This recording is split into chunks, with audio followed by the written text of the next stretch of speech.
Restez connectés aux Outre-mer avec outremernews.fr.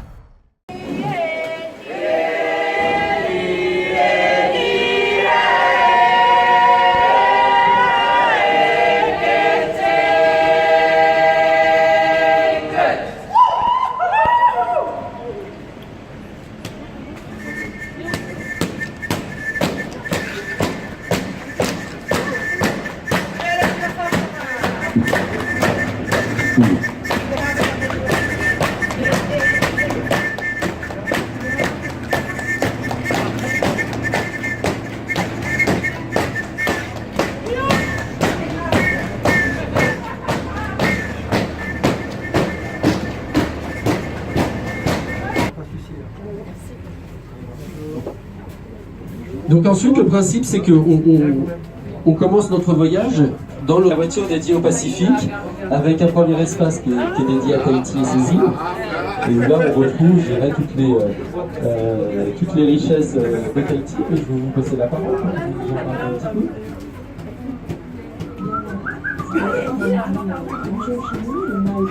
C'est un beau pays, hein. Voilà.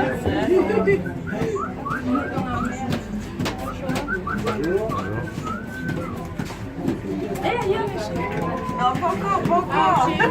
Ah si. Oui, là, oui, évidemment.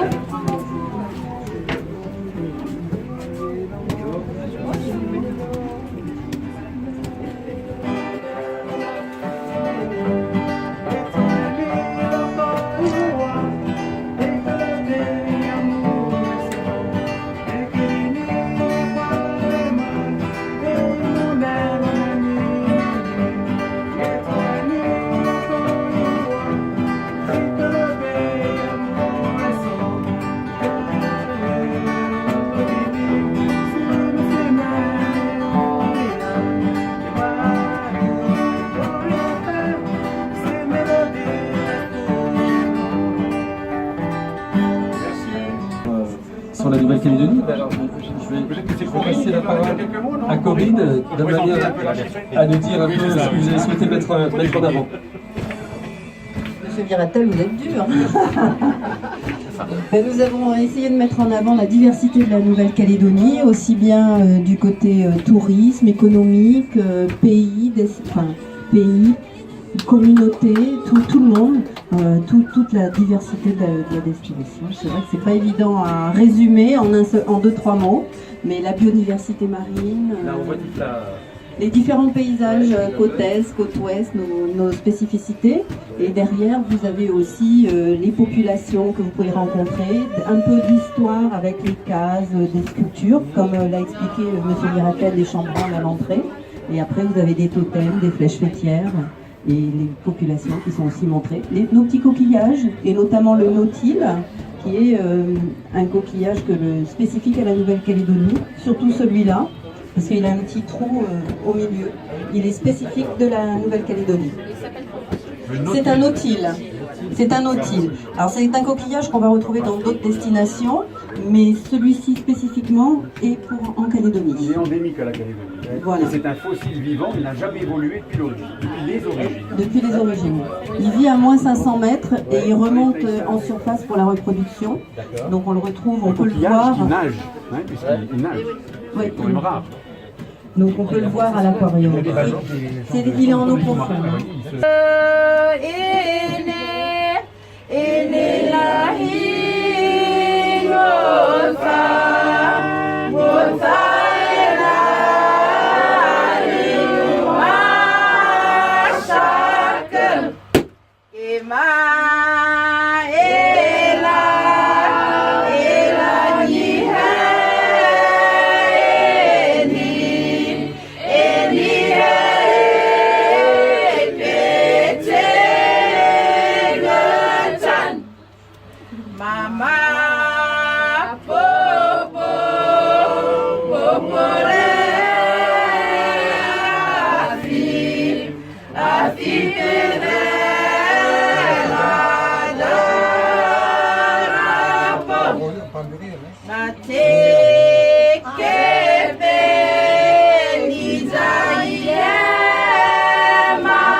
de ce train historique, Mistral. Pour la petite histoire, hein, ce train est unique et on est très heureux qu'il puisse servir une cause comme celle des Outre-mer. C'est un train qu'on avait envie de faire depuis très très longtemps.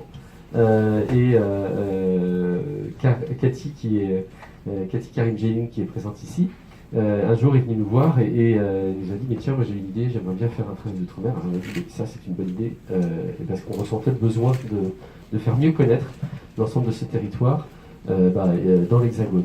Et donc c'est grâce à la fois à Cathy et puis c'est grâce à la Nouvelle-Calédonie parce que je suis très reconnaissant vraiment à la Nouvelle-Calédonie d'avoir été la première à s'embarquer à bord du train. On a été voir Joël, on avait été avec Eric Hellard également pour nous parler du projet et la Nouvelle-Calédonie a été la première à dire ouais ça c'est super, on en sera. Et donc aujourd'hui c'est une spéciale dédicace en fait que je fais à la fois à Joël et puis à l'ensemble de la Nouvelle-Calédonie parce qu'on a souhaité et vous avez souhaité mettre en lumière le territoire ici à Toulouse avec une communauté calédonienne qui est importante. Alors moi je vais vous passer tout de suite la parole d'ailleurs Joël. Je rappelle que vous êtes le directeur de la Maison de la Nouvelle-Calédonie. Joël Viratel.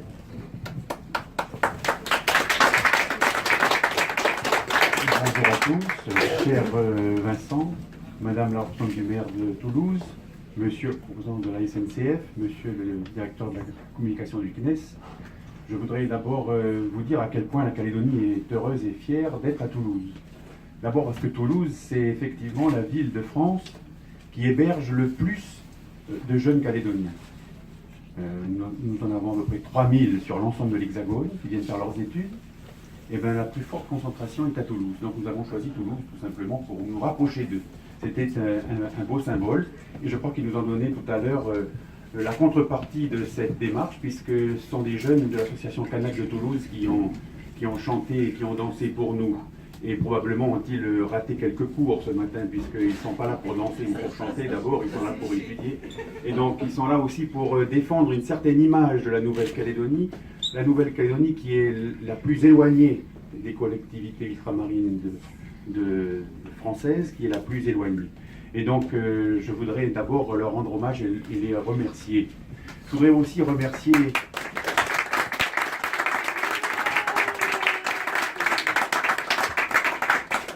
la Calédonie, effectivement, est une collectivité complexe avec un peuple originel. C'est la raison pour laquelle, d'ailleurs, c'est la seule collectivité ultramarine française à être en décolonisation. Ce n'est pas rien. Les autres sont en décentralisation. Nous, on est en décolonisation. C'est quand même pas banal, cette affaire-là. On en reparlera tout à l'heure si vous en êtes d'accord. Je voudrais remercier également l'attaché parlementaire du député Philippe Gomez, Gaston Ouedraouen, qui est un jeune Calédonien qui, effectivement, nous donne envie d'être Calédonien parce qu'il a réussi déjà ses études et il est aux côtés du député Philippe Gomez, qui est le parrain de cette initiative pour ce qui concerne la Nouvelle-Calédonie. Et je voudrais remercier en tout cas sa présence ce matin avec nous. Monsieur Viratel, vous êtes le directeur de la Maison de la Nouvelle-Calédonie. Pouvez-vous nous dire quelques mots sur le traîner d'outre-mer? Écoutez, le traîner d'outre-mer, c'est une idée fabuleuse et originale qui permet à l'outre-mer, pour une fois, d'aller à la rencontre des Français hexagonaux. D'habitude, c'est les Français qui viennent chez nous, et là, c'est nous qui venons vers eux. Je pense que sur la symbolique, c'est magnifique. Et puis à Toulouse particulièrement, parce qu'il y a une forte communauté calédonienne à Toulouse, et donc la Calédonie a choisi Toulouse pour cette escale. Et jusqu'à maintenant, vous êtes satisfait de tout ce parcours réalisé par cet événement très, très intéressant? Oui, complètement. D'abord, un accueil toujours chaleureux, des gens qui sont très surpris de voir l'outre-mer dans leur gare. Donc ça, c'est un peu une rencontre improbable, hein, je dirais, dans le froid de l'hiver français, de retrouver la chaleur de l'outre-mer ou des outre-mer. Donc nous, on est très très heureux d'être dans ce train. En tout cas, on ne serait pas resté sur le quai. Qui ont des oreilles et qui entendent, nous appelons ceux qui ont des oreilles et qui entendent. Nous appelons ceux qui ont des oreilles et qui entendent. Nous appelons ceux qui ont des oreilles et qui entendent. Nous venons de 22 000 kilomètres. Nous venons d'un océan Pacifique. Nous venons depuis que nous sommes arrivés. Nous venons d'une seule et même terre. Nous venons de là et de là et de là et de là et de là et de là et de là et de là et de là et de là. Nous nous tenons devant vous avec les boutures de silence qui se sont posées dans nos têtes. Et nous appelons ceux qui ont des oreilles et qui entendent. Nous appelons ceux qui ont des oreilles et qui entendent.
Restez connectés aux Outre-mer avec outremernews.fr.